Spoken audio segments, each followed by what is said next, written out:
누가복음 2장 41절에서 50절 읽겠습니다.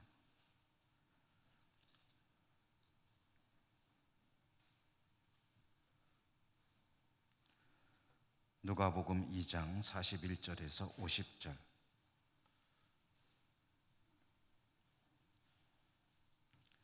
한 절씩 교독합니다. 그의 부모가 해마다 6월절이 되면 예루살렘으로 가더니 예수께서 12살 되었을 때 그들이 이 절기에 관례 올라갔다가 그 날들을 마치고 돌아갈 때에 아이 예수는 예루살렘에 머무셨더라. 그 부모는 이를 알지 못하고 동행 중에 있는 줄로 생각하고 길을 간 후 친족과 아는 자 중에서 찾되 만나지 못하며 찾으면서 예루살렘에 돌아갔더니 사흘 후에 형전에서 만난 자 그가 선생들 중에 앉아서 그들에게 듣기도 하시니 묻기도 하시니 듣는 자가 다 그 지혜와 대답을 놀랍게 여기더라. 그의 부모가 보고 그의 어머니는 이르되 아이야 어찌하여 우리에게 이렇게 보라 내 아버지와 내가 근심하여 예수께서 이르시되 어찌하여 나를 찾으셨나이까 내가 내 아버지 집에 있어야 될 줄을 알지 못하셨나이까 하시니 그 부모가 그가 하신 말씀을 깨닫지 못하더라. 아멘. 오늘도 말씀의 은혜가 여러분과 함께 하시기를 기원합니다. 신약 성경 읽기 이제 오늘 세 번째로 누가복음의 말씀을 읽었고요. 이 말씀의 제목을 만약에 붙인다면 소년 예수 정도로 할 수 있을 것 같습니다. 예수님의 이야기를 이제 시작하고 세 번째죠. 예수님 태어나실 때에 수태고지 하시는 하나님의 역사, 그리고 이제 예수님의 탄생, 그리고 소년 시절 이야기, 이렇게 해서 예수님의 어린 시절 이야기를 성경을 따라가고 있습니다. 예수님께서 탄생하시고 어린 시절을 어떻게 보내셨는가 하는 이야기들은 성경에는 그렇게 많은 분량이 나와 있지는 않습니다. 마태복음에 보면 동방박사의 방문, 그리고 헤롯의 위협, 이집트로 피난 갔다가 돌아오셔서 나사렛이란 동네에 가서 살게 되었다 하는 이야기가 나와 있죠. 그리고 우리가 주로 읽게 되는 누가복음에 이제 예수님의 수태고지를 비롯해서 베들레헴 탄생, 그리고 이제 이 소년 시절 이야기는 유일하게 이 누가복음에만 조금 나와 있습니다. 복음서가 4권입니다. 왜 복음서는 한 권만 있으면 될 것 같은데 4권이나 하나님께서 성경 속에 넣어 놓으신 것일까요? 이 4권의 복음서는 내용이 동일하지가 않습니다. 각각의 복음서는 기록된 이유가 있고 상황이 있고 목적이 있습니다. 방향도 동일하지가 않습니다. 복음서는 예수님의 생애를, 일생을 망라해서 기록한 책도 아닙니다. 원래 그런 의도로 기록한 것도 아니고요. 그렇기 때문에 이 4권의 복음서가 있다는 것은 우리에게는 참으로 은혜가 아닐 수 없습니다. 각각의 복음서를 통해서 예수님에 관한 이야기들을 종합해서 들을 수가 있는 그런 복을 우리가 누리고 있는 거죠. 누가복음을 우리는 신약성경의 예수님 이야기 누가복음을 중심으로 읽으면서 다른 책들을 보완해서 읽겠다라고 여러 차례 말씀드렸는데요. 오늘 이 예수님의 소년 시절 이야기는 누가복음에만 나와 있다라는 말씀 방금 드렸고요. 예수님께서 오늘 스토리, 이 예수님 소년 시절의 이야기, 그 이야기의 시작은 예수님께서 요셉과 마리아, 그 부모죠. 그 요셉과 마리아를 따라 예루살렘에 가게 되는 것으로 시작이 됩니다. 예수님 12살 되셨을 때에 예루살렘에 가시는데 이 요셉과 마리아, 예수님의 부모는 매년 6월절이 되면 예루살렘 성전에 가는 것을 연례화하고 있었다.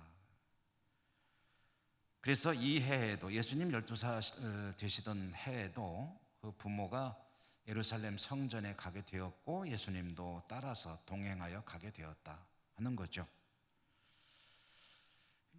이것은 하나님께서 명령하신 율법입니다.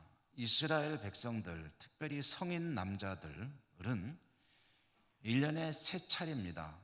6월절, 오순절, 그리고 초막절 이 3번의 절기에는 예루살렘 성전에 가서 하나님께 제사를 드려야 됩니다. 그것이 정해진 율법입니다. 이것은 남자들에게 명해진 율법이지만 남자들이 갈 때 보통 가족들을 같이 데리고 가는 거죠. 그래서 여성들도 따라가고 아이들도 따라가는 경우가 있었는데 요셉은 매년 빼놓지 않고 6월절이 되면 예루살렘 성전에 가서 예수님 하나님께 제사를 드렸고 그때 마리아도 같이 가는 것이 항상 이 부부의 일종의 경건의 모습이었던 것 같습니다. 그리고 예수님께서 12살 되시던 해에 예수님까지 같이 이 6월절 행사에 참여하게 되었다는 거죠. 이렇게 보면 하나님께서 명령하셨지만 유대인들이 다 그렇게 율법을 잘 지켰느냐 하면 그건 아닙니다.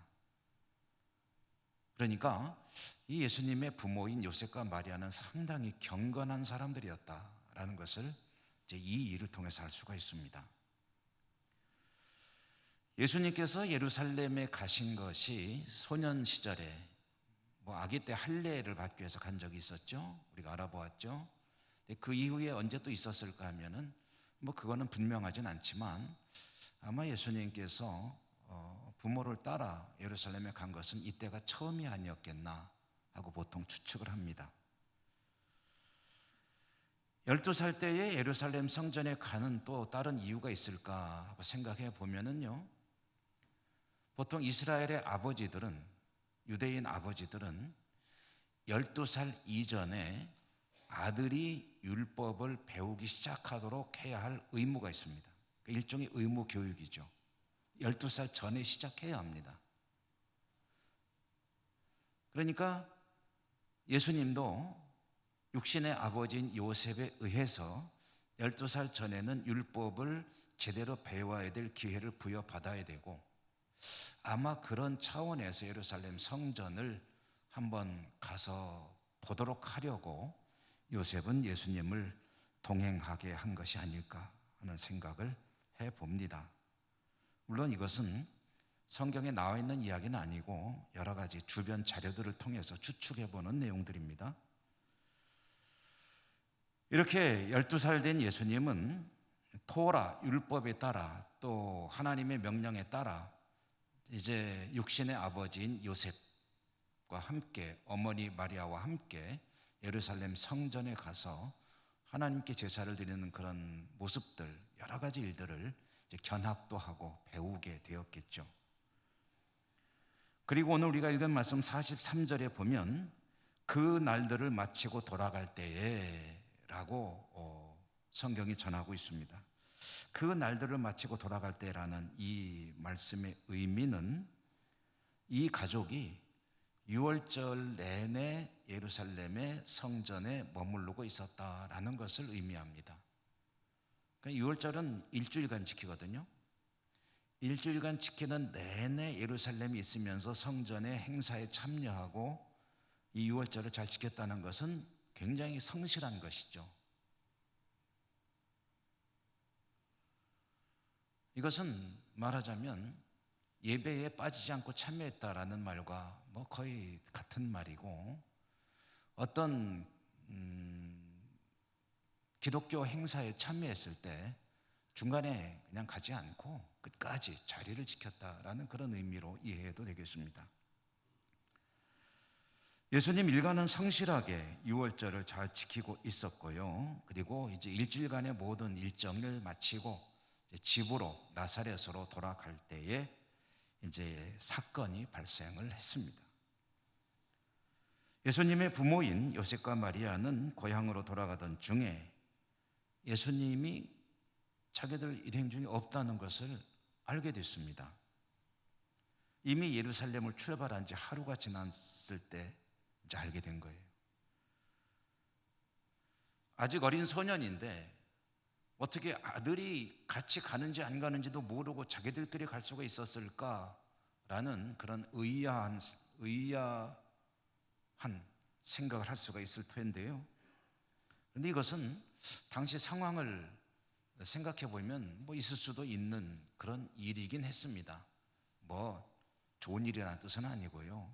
이해는 되는 일이다라는 겁니다. 그럼 무슨 뜻이냐면은 이 당시에 나사렛과 같은 그런 먼 곳에서 예루살렘까지 가게 되면은 여러 가지 이유로 한 가족이나 개인이 이동하는 경우는 별로 없었습니다.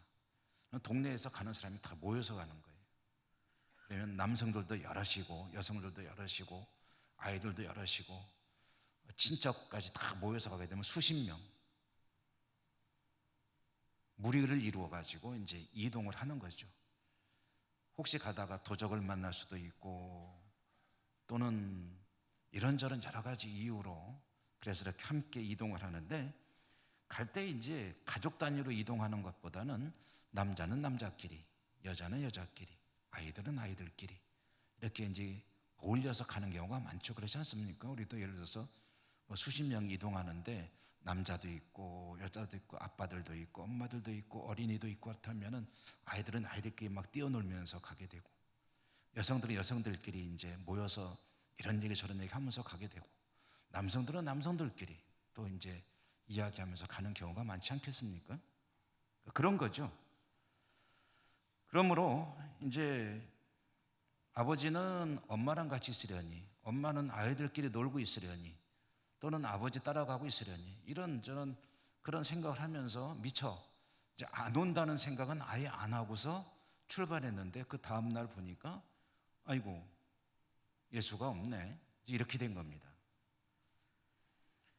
그들은 부랴부랴 다시 예루살렘으로 돌아왔죠. 돌아와서 오늘 성경에 보면 사흘 후에 성전에서 만났다라고 하니까 예루살렘에서 사흘 동안 헤맸다는 얘기는 아닌 것 같고요. 왜냐하면 그 예루살렘이 이렇게 큰 도시가 아니거든요. 그렇기 때문에 아주 샅샅이 지져도 불과 몇 시간이면은 다 뒤질 수가 있는 그런 조그마한 그런 도시이기 때문에 사흘이나 걸릴 리는 없고 그래서 돌아오는 날 나사렛으로 출발해서 가던 날 그리고 예수님이 안 보여서 다시 돌아간 날 그래서 사흘째 되는 날 그 다음 날쯤에서 예수님을 발견하게 되었다라는 것으로 이해를 합니다.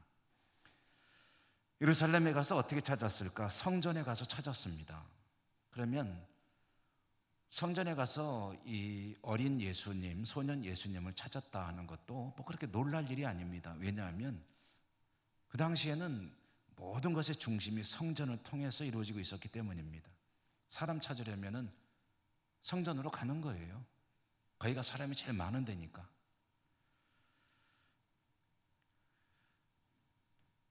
당시 성전은 모든 것의 중심 센터였습니다.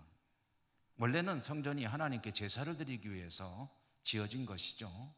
그런데 세월이 흘러서 예수님 시대에는 성전은 단지 제사만 드리는 곳이 아니었습니다.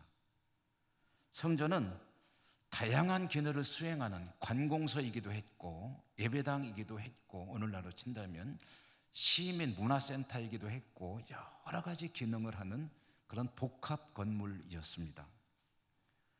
여러분 오늘날의 교회를 생각해 보시면 이해하기 쉽겠죠. 교회를 만약에 처음 성도들이 이제 짓는다면 뭐부터 짓습니까? 예배당 짓겠죠. 예배를 드려야 하니까. 그래서 여건이 된다면 처음부터 다양하게 아주 크게 지을 수도 있겠지만 그렇지 못하다면 우선 예배당 건물 조촐하게 지어놓고 그래서 우리 과거에 수십 년 전에 예배당 건물들을 보면은 지금도 우리 조금 더 농촌적으로 들어가서 보게 되면 예배당 건물만 이렇게 딱 있는 교회들도 아직 얼마든지 있지 않습니까? 예배당 짓고 그리고 이제 또 교회가 점점 더 여력이 되면 그럼 다양한 부속 건물들을 짓게 되겠죠. 성도들이, 목회자들이 사용해야 될 공간도 있어야 될 것이고, 성도들의 교육과 친교, 또 함께 교제를 나누며 식사할 수 있는 식당 같은 공간도 필요할 것이고, 나아가서 교육을 위한 교회학교용 시설들도 필요할 것이고, 사회적 봉사를 위한 봉사관도 필요할 것이고, 선교센터도 필요할 것이고, 주차 공간도 필요하고, 이런 여러 가지 부속시설, 요즘에는 뭐 교회들이 더 많은 걸 하죠. 그래서 문화센터다, 무슨 카페다, 그 다음에 또 뭐 있나요? 그런 이런저런 여러 가지 시설들이 필요하지 않습니까? 제가 2003년도에 미국의 교회들을 탐방할 기회가 있어서 한 달 정도 시간을 내 가지고 미국 교회들을 이제 견학차 간 거죠. 견학차 가서 둘러보다가 참 그 교회에서 적응하기 힘든 게 하나 있더라고요. 구경을 하면서 보는데도 좀 뭔가 좀 미국의 교회들 어떻게 하는지 좀 구경 겸 견학 겸 이제 이래서 간 건데, 가서 보다 보니까 참 별로 이렇게 보기 안 좋아 보이는 것 중에 하나가 뭐냐면, 예배당의 곳곳에 현금 지급기가 있는 거예요. 2003년도입니다. 요새가 아니고. 현금 지급기가 있어가지고 이게 왜 여기 있냐고 물어봤더니 교인들이 이제 이걸로 이렇게 쫙 인출해가지고 헌금을 한다는 거예요. 저는 그게 굉장히 정서가 참 안 맞더라고요.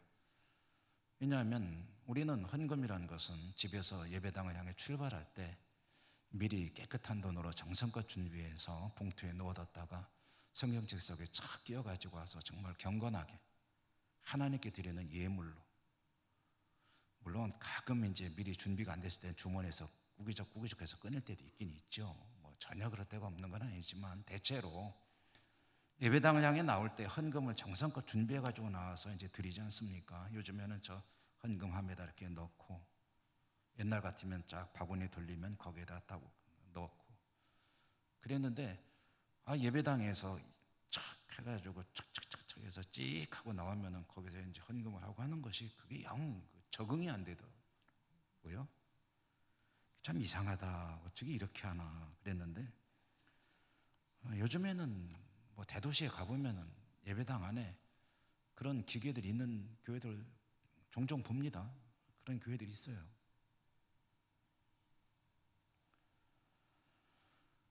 교회 예배당 말고 카페도 있고 도서실도 있고 선교를 위한 어린이집과 유치원도 있고 문화교실, 도시에 가면 농촌교회 농산물 판매하는 판매대를 설치해 놓은 교회들도 있습니다. 그런 다양한 시설이 있듯이 예루살렘 성전도 그랬던 거예요. 제사를 지내는 공간만 있는 게 아니고 거기에 정말 다양한 그런 기능들을 행하는 시설들이 있었는데, 가장 중요한 것은 무슨 제사를 드리는 성소죠. 성소 이외에도 산헤드린 공회가 모이는 그런 시설이 있었고, 공적인 법적 국가의 문서 보관하는 문서고도 있었고, 또 재물을 판매하는 판매대도 있었고, 성전세를 환전해 주는 그런 환전소, 은행도 있었고,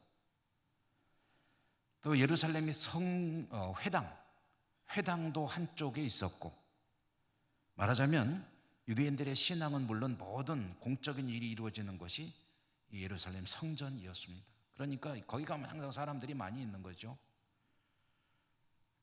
그러므로 사람을 찾으려면 일단 성전으로 가야 되고, 예수님의 부모는 예수님을 찾아서 성전으로 갔다 거기에서 예수님을 발견한 겁니다.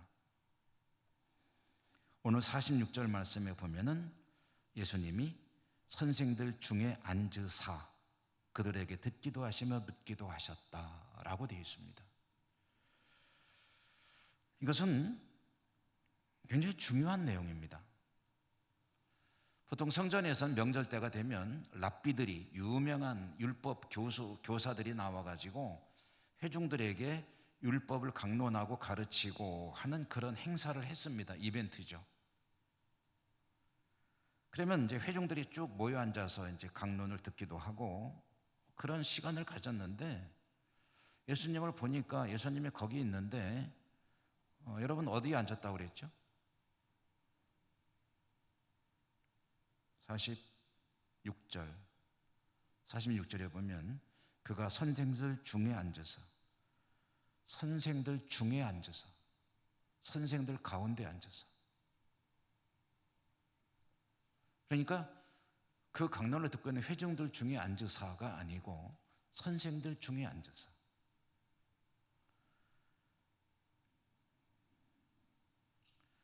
소년 예수님은 선생들 가운데 앉아서 그들의 강론을 배우는 것이 아니라 그들과 함께 율법에 대해서 이야기를 나누고 있었다, 의견을 교환하고 있었다라는 이야기입니다. 근데 여기에서 정말 중요한 의미는 뭐냐면 그들의 율법에 대한 이해에 대해서 예수님은 자신의 견해로 그들을 깨우쳐 주고 있었다라는 뜻이 들어 있습니다. 물론 듣기도 했겠죠. 그리고 거기에 대해서 자신의 의견을 말하기도 했겠죠. 그러면서 특별히 성전에서 율법 교사들의 율법에 대한 이야기를 듣고 그들과 대화했다는 것은, 이것은 그 당시 하나님의 뜻과는 엉뚱한 방향으로 나가 있던 그런 이스라엘 백성들의 신앙의 잘못된 부분들을 짚어주고 있었다라는 의미로 이해를 합니다. 여러분, 우리가 흔히 신앙에 있어서 오해를 하는 것이 하나 있습니다. 그것은 율법이라는 것에 대한 오해입니다. 율법 하면은 굉장히 부정적인 인식을 하고 있어요. 율법적 하면은, 율법주의 하면은 상당히 안 좋은 그런 것으로 이해를 하고요. 율법 하면은 워낙에 은혜에 대해서 강조를 하다 보니까 심지어는 율법은 악한 것이라는 인식까지 은근히 우리 안에 잠재해 있습니다. 왜 이렇게 율법적이야? 이런 식으로 말하고 하죠. 물론 신약성경은 은혜를 강조합니다. 그리고 어떤 이들은 구약의 율법은 그러므로 우리의 신앙과 아무 상관이 없다고 이야기들도 합니다. 그러나 그렇지 않습니다. 주님께서 하시는 말씀에 보면 주님께서 뭐라고 말씀하셨냐면은 율법의 1.1획도 사라지지 않고 이루어지지 않을 것이 없다라고 말씀하셨습니다. 하나님의 율법, 하나님의 명령, 하나님의 말씀, 율법은 하나님의 말씀입니다. 근데 어떻게 악할 수가 있고 어떻게 틀릴 수가 있겠습니까? 다만 그 율법을 사람들이 잘못 해석해서 엉뚱한 법을 만들어내는 것이 문제죠. 예수님 당시 문제는 그거였습니다. 그래서 예수님께서 율법을 바로 잡아주시는 거죠. 계속해서 너희는 이렇게 말하지만 나는 말한다 라고 하면서 율법을 계속 바로 잡으시는 일을 하셨죠. 여기서 예수님이 율법 교사들 가운데 앉아가서 그들과 토론했다는 이야기는 그 당시 그렇게 율법에 대해서 왜곡된 지식을 가지고 가르치고 있던 랍비들에게 비록 어린 소년이지만 무엇이 옳은가를 짚어주고 있었다라는 그런 뜻으로 이 말씀을 이해합니다. 소년, 12살 된 어린 소년으로서 그럴 수 있었을까라는 생각을 하지만, 그러나 율법에 대해서 이미 정통한 그런 예수님이었다고 성경이 전하고 있는 거죠. 랍비들의 오류를 짚어줄 만큼 율법에 깊이 있는 그런 지식과 이해를 가지고 계셨다, 예수님께서. 예수님께서 이제 대표적으로 율법에 대해서 가르쳐 주신 것 중에 하나만 짚어본다면 안식일에 관한 것 아닙니까? 안식일. 이렇게 말씀하셨죠. 안식일에 생명을 살리는 것과 형식에 구애받아 생명을 살리는 것을 포기하는 것과 어떤 것이 하나님께서 원하시는 것이냐? 라고 물어본다면 이것은 누구나 아는 이야기입니다. 하나님이 무엇을 원하시는지. 안식일에 생명을 살리는 것과 생명 살리는 것을 외면하는 것과 무엇이 하나님 기뻐하시는 안식일 준수 방법이냐? 라고 물어본다면 대답할 필요도 없습니다. 그런데 이게 이상하게 막 다른 방향으로 자기도 모르게 하나의 어떤 굴레에 씌워지게 되면은 그러면 대답이 그렇게 나와요. 그래도 율법은 지켜야지. 이렇게 대답이 나옵니다. 참 이상하죠.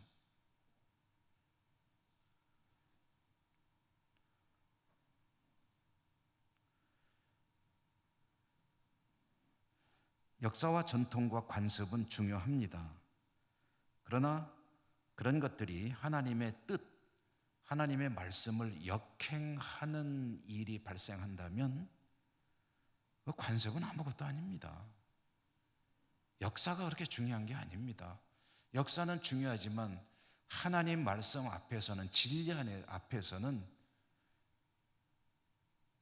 역사라는 것은 그렇게 중요한 것이 아닐 수도 있습니다. 전통도 그렇고요, 관습도 그렇고요. 중요한 건 하나님의 말씀입니다. 진리입니다. 진리. 하나님이 무엇을 원하시느냐, 하나님이 무엇을 기뻐하시느냐.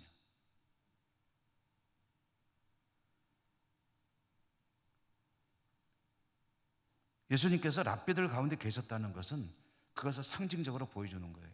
비록 어린 소년이지만, 그러나 이 땅에 오셔서 예수님 하시는 일이 뭐냐면 하나님의 뜻을 바로 세우는 일이다. 가끔 우리가 살아가면서 좀 이렇게 막 판단하기 어려울 때 있잖아요.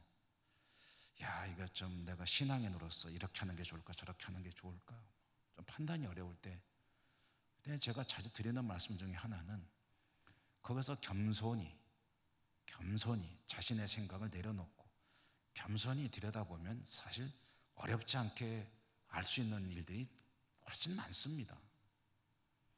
하나님이 뭘 원하실까? 그거는 답을 찾기가 그렇게 어렵지가 않거든요. 예수님께서 랍비들 가운데 계셨고 율법의 정신을 밝혀주고 계셨고 또 성전이 어떤 것인가를 말씀하고 계셨고, 그럴 때 거기에 놀라는 일, 놀람이 있었습니다.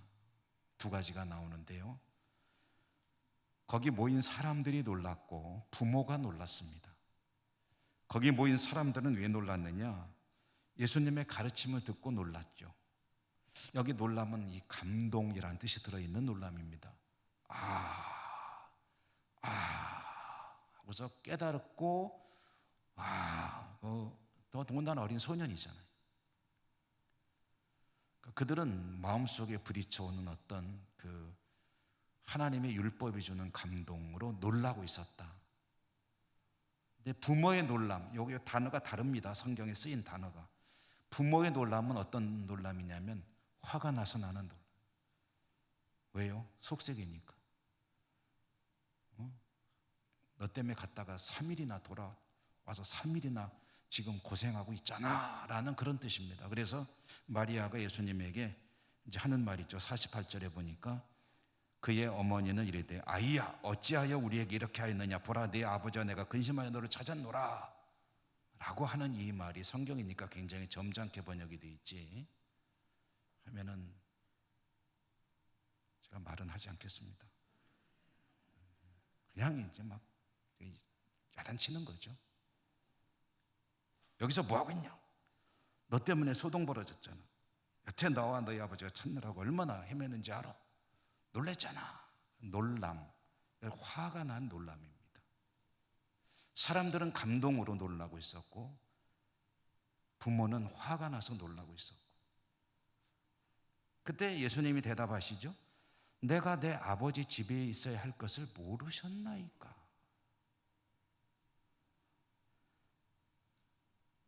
또 한 가지 놀람이 있는 거예요. 예수님도 놀랐습니다. 왜요? 내가 내 아버지 집에 있어야 할 것을 모르셨습니까?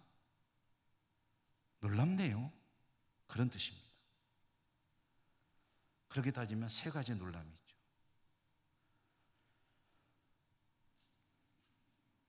예수님은 부모 되시는 요셉과 마리아 두 사람이 예수님 자신이 하나님 집에 있어야 할 것을 모르고 있었다는 사실에 대해서 의아했습니다. 놀랐죠. 그래서 이렇게 반문을 한 것입니다. 여기서 여러분 이 말씀 속에서 드러나는 예수님의 정체성이 있습니다. 이것은 그런 의도를 밝히지 않는 것 같지만 이 말씀 속에 들어있는 예수님의 정체성이 있습니다. 뭡니까? 예수님은 마리아와 요셉과 마리아의 아들이기도 하지만 그러나 하나님의 아들이다라는 사실이 여기서 드러납니다. 나중에 세례 받을 때도 그런 하늘에서 들려오는 말씀이 있죠. 여기서는 아주 이중적인 예수님의 신성과 인성이 드러나고 있는 대목이다라는 거죠. 사람이에요. 틀림없이 마리아와 요셉의 아들입니다. 그런데 예수님이 자신의 입술로 말하죠. 내 아버지 집에 곧 하나님의 아들이라는 거죠. 그러므로 예수님은 사람의 아들, 사람이시고 하나님의 아들, 하나님이시라는 신성과 인성, 그것이 오늘 이 대목에서 아주 명료하게 드러나고 있다는 말씀입니다. 예수님은 이 두 가지 정체성에 아주 정확하게 진실입니다. 사람입니다. 그러나 하나님이십니다. 하나님이시고 사람, 50% 더하기 50%가 아니고 100% 100%입니다. 오늘 50절 말씀에 보면 그 부모가 그가 하신 말씀을 깨닫지 못하더라 라고 했습니다. 이렇게 예수님 말씀하시는데 부모는 그 말을 깨닫지 못하고 있더라라는 얘기예요. 그러니까 더 놀랍죠. 근데 사실 놀랄 일이 아닙니다. 원래 그러니까 사람들은 하나님 말씀을 잘 모릅니다. 이해하지 못합니다. 받아들이지 못합니다. 잘 믿고 잘 깨닫고 잘 알고 그렇게 받아들이며 그 말씀에 순종해서 살아간다고 생각하는데 곰곰이 들여다보면 사실 그렇게 잘 못하죠. 부모와 같이 예수님에 대해서 잘 알 수 있는 이들도 예수님의 말씀을 못 알아듣고 있더라. 그러니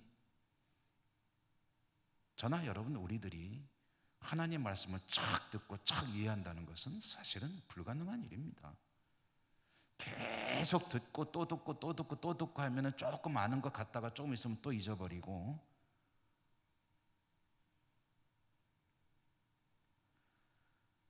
그러면 어떻게 주님의 말씀을 우리는 그래도 알아듣고 있는 것일까? 그게 바로 은혜입니다. 은혜. 하나님께서 은혜를 주실 때 가랑비에 옷 젖듯이 조금씩 조금씩 말씀이 내 삶 가운데로 들어오기 시작합니다. 그래서 조금씩 젖어 들어가는 거죠. 말씀에. 성령의 도우심이 필요하죠. 내 머리로 이해하는 거 아닙니다.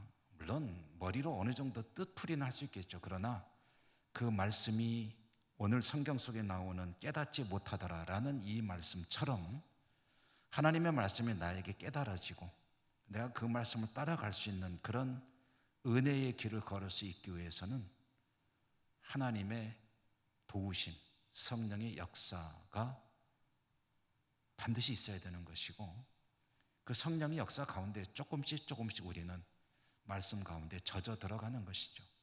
그렇게 해서 아주 미미하게, 아주 조금씩 그렇게 하나님의 사람으로 변화되어 가는 것이죠. 여러분, 저는 여기에 대해서는 너무나도 확실히 부어오고 있습니다. 정말 안 그런 사람이 어느 날 갑자기 확 변했다고 하죠. 근데 조금 있어 보세요. 그때만 보면 안 됩니다. 좀 기다려 봐야 돼요. 조금 더 지켜봐야 돼요. 조금 더 지켜보면은 그러면 이 양반이 과연 얼마나 하나님 말씀을 깨닫고 변화가 됐는지가 이제 드러나기 시작합니다. 세월이 많이 필요할 때도 있고, 기회가 많이 필요할 때도 있고, 시간이 많이 필요할 때도 있습니다. 그래서 신앙생활을 오래 한다는 것은 사실은 변함없이 꾸준히 한다는 것은 정말 하나님의 은총입니다. 믿음을 가지고 세월이 많이 흘러가면서도 변함없이 신앙이 꾸준히 쌓여가고 있다는 것은 정말 하나님의 축복입니다. 저는 그래서 우리 교회 우리 성도님들이 너무너무 존경스러워요. 비교적 연세가 높은 어른들이 많으신 교회 아닙니까? 그런데 그렇게 신앙생활 오래 하시는 분들이 쌓여가는 은혜가 있어요. 퇴적되죠. 쉽사리 변하지 않습니다. 예수님과 그 부모는 나사렛으로 돌아간, 오늘 50절까지 읽었는데 51절, 52절에 보면은 이제 그 이야기가 나오죠. 나사렛으로 내려가는 거죠. 예수님은 나사렛에서 성장하셨습니다. 예수님은 하나님의 아들이기 때문에 하루에 막 몇 센치씩 크고 그러셨느냐? 아니에요. 사람이라고 그랬죠. 똑같이 사람으로서의 모든 연약함을 가지시고 그리고 오랜 세월을 두고 성장하셨습니다. 초자연적으로 성장하신 것 아니고, 예수님은 자신의 사명을 어떻게 깨달았을까? 막 그냥 하나님이 그냥 집어넣어 주셔가지고 여기다가 자연스럽게 알게 되셨을까? 아니에요. 예수님은 율법을 통해서 자신에 대해서 알게 되고, 기도하며 하나님과 교통하게 되고, 그러면서 자신의 사명을 깨달아 알아가기 시작했습니다. 요나의 말씀을 들으며 사흘 만에 죽었다가 살아나리라 라고 자신의 사명을 깨달은 것이지, 하나님이 너 죽었다가 사흘 만에 깨어난다 알았지? 직접 계시하셨느냐? 저는 그렇게 생각하지 않습니다.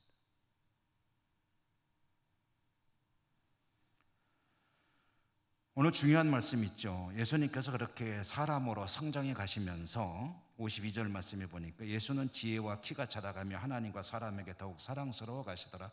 제가 돌레베 가면 이 말씀을 자주 합니다. 왜 그러냐?